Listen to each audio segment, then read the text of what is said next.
Hello ನಮಸ್ಕಾರ, welcome back to my YouTube channel. ಯಾರು ನನ್ನ ವಿಡಿಯೋ ನೋಡ್ತಾ ಇದ್ರು ಲೈಕ್ ಮಾಡಿ, ಶೇರ್ ಮಾಡಿ ಮತ್ತು ನನ್ನ ಯೂಟ್ಯೂಬ್ ಚಾನಲ್ ಸಬ್ಸ್ಕ್ರೈಬ್ ಮಾಡಿ.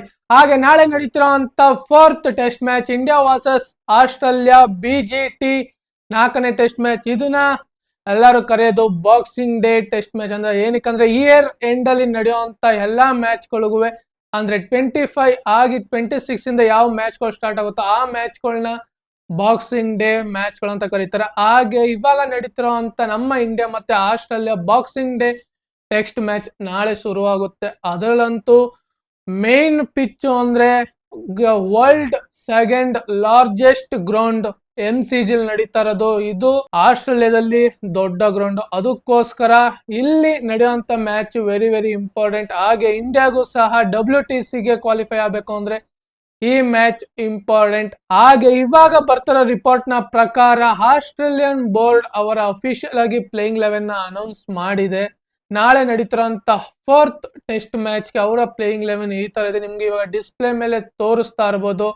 ಉಸ್ಮಾನ್ ಖವಾಜಾ, ಸ್ಯಾಮ್ ಕಾನ್ಸ್ಟನ್ಸ್ ಇವರು ಇವಾಗ ಡೆಬ್ಯೂ ಮಾಡ್ತಾ ಇರೋದು ಫಸ್ಟ್ ಮ್ಯಾಚ್ ಗೆ. ಅದಾದ್ಮೇಲೆ ಲೆಬ್ಯೂಷನ್, ಆಮೇಲೆ Steven Smith, Travis Head, Mitchell Marsh, Alex Carey, Pat Cummins, Mitchell Starc, Nathan Lyon, ಹಾಗೆ ಬೋಲೆಂಡ್. ಎಸಲ್ ವುಡ್ ಇಂಜೂರ್ಡ್ ಆಗಿರೋ ಕಾರಣ ಬೋಲೆಂಡ್ ನ ಇಲ್ಲಿ ಕರ್ಕೊಂಡಿರೋದು. ಹಾಗೆ ನ್ಯೂ ಡೆಬ್ಯೂ ಮಾಡ್ತಾ ಇರೋದು ಸ್ಯಾಮ್ ಕಾನ್ಸ್ಟನ್ಸ್. ಇವರು ಆಲ್ರೆಡಿ ಪ್ರೈಮ್ ಮಿನಿಸ್ಟರ್ ಲೆವೆಲ್ ಅಲ್ಲಿ ಆಡಿದ್ರು ವಾರ್ಮ್ ಅಪ್ ಮ್ಯಾಚ್ ಅಲ್ಲಿ.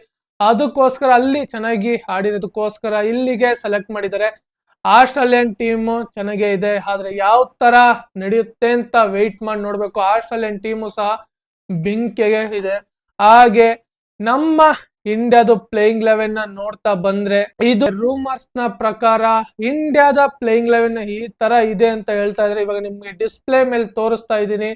ಯಶಸ್ವಿ ಜೈಸ್ವಾಲ್, ರೋಹಿತ್ ಶರ್ಮಾ, KL ರಾಹುಲ್, ವಿರಾಟ್ ಕೊಹ್ಲಿ, ರಿಷಬ್ ಪಂತ್, ಶುಮನ್ ಗಿಲ್, ರವೀಂದ್ರ ಜಡೇಜಾ, ವಾಷಿಂಗ್ಟನ್ ಸುಂದರ್, ಆಕಾಶ್ ದೀಪ್, ಜಸ್ಪ್ರೀತ್ ಬುಮ್ರಾ, ಮೊಹಮ್ಮದ್ ಸಿರಾಜ್. ಇದು ನಮ್ಮ ಇಂಡಿಯಾದ ಪ್ಲೇಯಿಂಗ್ 11 ಅಂತ ರೂಮರ್ಸ್ ಗಳು ಹೇಳ್ತಾ ಇರೋದು. ಹಾಗೆ ಇನ್ನ ಒಂದು ರೂಮರ್ಸ್ ಬರ್ತಾ ಇರೋದು ಈ ಮ್ಯಾಚ್ ಅಲ್ಲಿ ರೋಹಿತ್ ಶರ್ಮಾ ಓಪನರ್ ಆಗಿ ಆಡ್ತಾರೆ ಅಂತ. ಹಾಗೆ KL ರಾಹುಲ್ ನ 3 ಡೌನ್ ಅಲ್ಲಿ ಆಡಿಸ್ತಾರೆ ಅಂತ. ಇದು ಅನುಮಾನ. ನಾವು ಹಂಗೆ ಅನ್ಕೊಂಡಿದ್ದ ಹೋದ್ ಮ್ಯಾಚ್ ಅಲ್ಲೂ ಸಹ ರೂಮರ್ಸ್ ಹಂಗೆ ಬಂದಿತ್ತು, KL ರಾಹುಲ್ ಮಿಡಲ್ ಆರ್ಡರ್ ಆಡ್ತಾರೆ ಅಂತ. ಆದ್ರೆ ಮ್ಯಾಚ್ ಟಾಸ್ ಆದ ನಂತರನೇ ಗೊತ್ತಾಗಿದ್ದು KL ರಾಹುಲ್ ಓಪನಿಂಗ್ ಆಡ್ತಾರೆ ಅಂತ. ಆದ್ರೆ ಇವಾಗ ಬರ್ತಾ ರೂಮರ್ಸ್ ನ ಪ್ರಕಾರ KL ರಾಹುಲ್ ನ 3 ಡೌನ್ ಅಲ್ಲೇ ಆಡಿಸ್ಬೇಕು ಅಂತ ಇದ್ ಮಾಡಿದ್ದಾರೆ. ಹಾಗೆ ರೋಹಿತ್ ಶರ್ಮಾ ಓಪನರ್ ಆಗಿ ಆಡೋದಕ್ಕೆ ಪ್ಲಾನ್ ಮಾಡ್ತಾ ಇದ್ದಾರೆ. ಹಾಗೆ ಶುಮನ್ ಗಿಲ್ ನ 6 ಡೌನ್ ಅಲ್ಲಿ ಆಡಿಸ್ಬೇಕು ಅಂತ ಅನ್ಕೋತಿದ್ದಾರೆ. ಆದ್ರೆ ಇಲ್ಲಿ ಚೇಂಜಸ್ ಆದ್ರೆ ಆಗ್ಬೋದು. KL ರಾಹುಲ್ 6 ಡೌನ್ ಬರ್ಬೋದು, ಹಾಗೆ ಶುಮನ್ ಗಿಲ್ 3rd ಡೌನ್ ಬರ್ಬೋದು. ಇದು ಒಂದ್ ಸ್ವಲ್ಪ ಅನುಮಾನಾಸ್ಪದ. ಯಾರನ್ನ ಇಬ್ರನ್ನ ಯಾರನ್ನ ಯಾವ ಯಾವ ಆಂಗಲ್ ಅಲ್ಲಿ ಆಡಿಸ್ತಾರಂತ ಗೊತ್ತಿಲ್ಲ, ಆದ್ರೆ ಇದಂತೂ ಪಕ್ಕ. ಹಾಗೆ ಇನ್ನ ಒಂದು ಬರ್ತಾ ಇರೋದು ರಿಪೋರ್ಟ್ ಏನು ಅಂದ್ರೆ ನಿತೀಶ್ ಕುಮಾರ್ ರೆಡ್ಡಿ ಕಂಟಿನ್ಯೂಸ್ ಆಗಿ ಎಲ್ಲಾ ಮ್ಯಾಚ್ ಗಳಲ್ಲೂ ಸಹ ಬೆಂಕಿ ಪರ್ಫಾರ್ಮೆನ್ಸ್ ನೀಡೋದಂದ್ರೆ ನಿತೀಶ್ ಕುಮಾರ್ ರೆಡ್ಡಿ. ಇವ್ರ ಬ್ಯಾಟ್ ಇಂದ ಬಂದಿರೋಷ್ಟು ರನ್ಸ್ ಆಲ್ಮೋಸ್ಟ್ ಯಾರಿಂದನೂ ಅಷ್ಟು ಬಂದಿಲ್ಲ. ಅಂದ್ರೆ ಮಿಡಲ್ ಆರ್ಡರ್ ಅಲ್ಲಿ ಮಾತ್ರ ತಗೋತಾ ಇರೋದು. ಅದ್ರಲ್ಲೂ ಅಲ್ಲದೆ ಈ ಮ್ಯಾಚ್ ಅಲ್ಲಿ ನಿತೀಶ್ ಕುಮಾರ್ ರೆಡ್ಡಿನ ಡ್ರಾಪ್ ಔಟ್ ಮಾಡ್ತಾ ಇದ್ದಾರೆ. ಯಾಕೆ ಅಂತ ಗೊತ್ತಿಲ್ಲ. ಡ್ರಾಪ್ ಔಟ್ ಮಾಡಿ ವಾಷಿಂಗ್ಟನ್ ಸುಂದರ್ನ ಇನ್ ಮಾಡ್ತಾ ಇದ್ದಾರೆ. ಇದು ರೂಮರ್ಸ್ ಗಳ ಪ್ರಕಾರ ಬಂದಿರುವಂತ ವಿಷಯ. ಆದ್ರೆ ಮ್ಯಾಚ್ ನಾಳೆ ಸ್ಟಾರ್ಟ್ ಆದಾಗ್ಲೇ ಗೊತ್ತಾಗೋದು ಏನ್ ಚೇಂಜಸ್ ಮಾಡ್ತಾರೆ, ಏನ್ ಚೇಂಜಸ್ ಮಾಡಲ್ಲ ಅಂತ. ಆದ್ರೆ ನನ್ನ ಪ್ರಕಾರ ಇದು ಮಾಡೋದು ವೇಸ್ಟ್ ಅಂತ ಅನ್ಕೋತೀನಿ. ನಿತೀಶ್ ಕುಮಾರ್ ರೆಡ್ಡಿ ಚೆನ್ನಾಗಿ ಆಡ್ತಾ ಇದಾರೆ, ಆದ್ರೆ ಡ್ರಾಪ್ ಔಟ್ ಮಾಡೋದು ಇದು ಅಂತ ಅನ್ಕೋತೀನಿ. ಹಾಗೆ ರಿಪೋರ್ಟ್ ಬರ್ತಾ ಇರೋದು ಏನು ಅಂದ್ರೆ MCG ಗ್ರೌಂಡ್ ಸ್ಪಿನ್ನರ್ ಗಳಿಗೆ ಒಂದ್ ಸ್ವಲ್ಪ ಎಫೆಕ್ಟಿವ್ ಆಗಿ ಇರುತ್ತೆ ಅನ್ನೋ ಒಂದು ರಿಪೋರ್ಟ್ ಬಂದಿರೋದಕ್ಕೋಸ್ಕರ ವಾಷಿಂಗ್ಟನ್ ಸುಂದರ್ ಮತ್ತೆ ಜಡೇಜಾ ಅವರಿಬ್ರಿಂದಾನೇ ಜಾಸ್ತಿ ಓವರ್ ಮಾಡಿಸೋಷ್ಟು ಅವಶ್ಯಕತೆ ಇದೆ. ಹಾಗೆ ಅಲ್ಲಿ ಹ್ಯೂಮನಿಟಿ ಜಾಸ್ತಿ ಇರೋ ಕಾರಣ ಸ್ಪೀಡ್ ಬಾಲರ್ಸ್ ಗಳಿಗೆ ಜಾಸ್ತಿ ಓವರ್ಸ್ ನ ನೀಡಕ್ಕಾಗಲ್ಲ. ಅವ್ರು ಓಡ್ ಬಂದು ಇದಾಗಿರೋದ್ರಿಂದ ಸ್ಟಾಮಿನಾ ಅಂತೂ ಫುಲ್ ಡೌನ್ ಆಗೋಗುತ್ತೆ.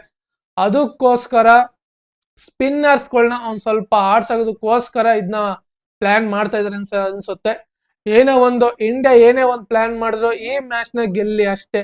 ಹಾಗೆ MCG ಗ್ರೌಂಡ್ ಅಂತೂ ವೆರಿ ಹಿಸ್ಟಾರಿಕಲ್ ಪ್ಲೇಸ್. ಹಾಗೆ ಇಲ್ಲಿ ನಡೆಯುವಂತ ಮ್ಯಾಚ್ ಗಳಂತೂ ಬೆಂಕಿಯಾಗಿ ನಡೆಯುತ್ತೆ. ಹಾಗೆ ಈ MCGಲಿ ಎಲ್ಲಾ ಮ್ಯಾಚ್ ಗಳು ನಡೆಯುತ್ತೆ. ಫುಟ್ಬಾಲ್ ನಡೆಯುತ್ತೆ, ರೂಬಿ, ಹಾಗೆ ಕ್ರಿಕೆಟ್ ಇಷ್ಟು ಮ್ಯಾಚ್ಗಳು ಸಹ MCG ನಡೆಯುತ್ತೆ. ಕ್ರಿಕೆಟ್ ನಡೆದ 7 ದಿನಕ್ಕೆ ರುಬ್ಬಿ ಆಡೋದಕ್ಕೋಸ್ಕರ ರೆಡಿ ಮಾಡ್ತಾರೆ. ಹಾಗೆ ರುಬ್ಬಿ ಮುಗ್ದಿದ 7 ದಿನಕ್ಕೆ ನಂತರ ಫುಟ್ಬಾಲ್ ಗ್ರೌಂಡ್ ಆಗಿ ಕನ್ವರ್ಟ್ ಮಾಡ್ತಾರೆ. ಇದು MCGಯ ಮ್ಯಾಜಿಕ್. ಅಲ್ಲಿ ಮಾಡಿರುವಂತ ದೊಡ್ಡ ಗ್ರೌಂಡ್ ಇದ್ದಂತೂ ಹೆವಿ ದೊಡ್ಡ ಗ್ರೌಂಡ್, ಫುಟ್ಬಾಲ್ ಆಡೋದಕ್ಕೂ ಯೋಗ್ಯವಾದ ಗ್ರೌಂಡ್. ಹಾಗೆ ಕ್ರಿಕೆಟ್ ಆಡಿಸ್ತಾರೆ. ಹಾಗೆ ಈ ಕ್ರಿಕೆಟ್ ಮತ್ತೆ ರೂಬಿ ಹಾಗೆ ಫುಟ್ಬಾಲ್ ಇದಕ್ಕಿಂತ ಬೇಸ್ಬಾಲ್ ಸಹ ಅಲ್ಲಿ ಜಾಸ್ತಿ ನಡೆದಿದೆ. ಹಾಗೆ ಇದು ಮೆಲ್ಬೋರ್ನ್ ಹಿಸ್ಟ್ರಿ. ಇದಂತೂ ಆಲ್ ಇನ್ ಒನ್ ತರ.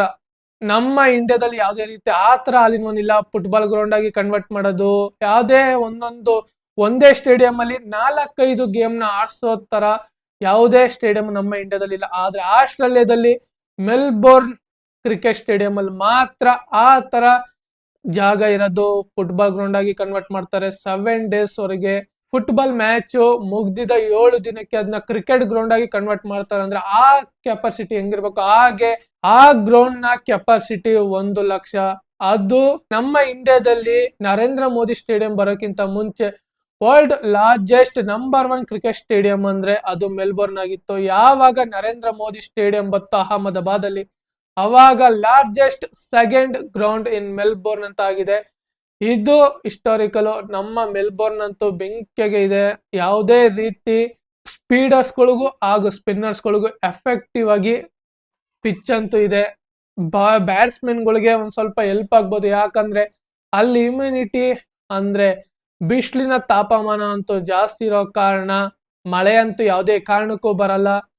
ಅದಕ್ಕೋಸ್ಕರ ಇವಾಗ ಬರ್ತಾರೋ ರೂಮರ್ಸ್ ನ ಪ್ರಕಾರ ಎಕ್ಸ್ಟ್ರಾ ಬ್ರೇಕಿಂಗ್ ತಗೋತಾರಂತೆ. ಈ ಟೆಸ್ಟ್ ಮ್ಯಾಚ್ ಅಲ್ಲಿ ತಾಪಮಾನ ಜಾಸ್ತಿ ಇರೋದಕ್ಕೋಸ್ಕರ ಎಕ್ಸ್ಟ್ರಾ ಬ್ರೇಕ್ ಟೈಮ್ ನ ತಗೋತಾರಂತೆ.